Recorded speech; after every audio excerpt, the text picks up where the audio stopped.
Koreyada ham har xil chakchaklar bor, lekin boyadagi chakchaklarning ichiga mayizlar ko'p qo'shadi. Mayizmi, mag'izlar. Simichkani anaqasini. Allaqanday narsalarni ko'p qo'shadi. Kecha qaynonam bilan uyda generalni уборка qilganmiz. Shuncha kiyimni tashlab yuboramiz.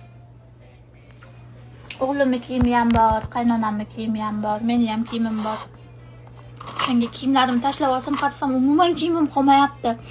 Qaynonamga aytdim, "Voy, kiyim olishim kerak." Kiyimim yo'q desam, "Men meni kiyimlarimdan kiyib yuraverdim. Nima qilasan, kiyim ol" dedilar. Qaynonam bir qancha kiyim berdilar. Mana shunaqa maykachalar berdi.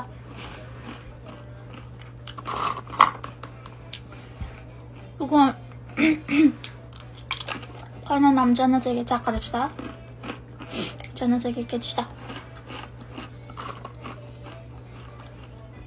Men esa bugundan kasb tilini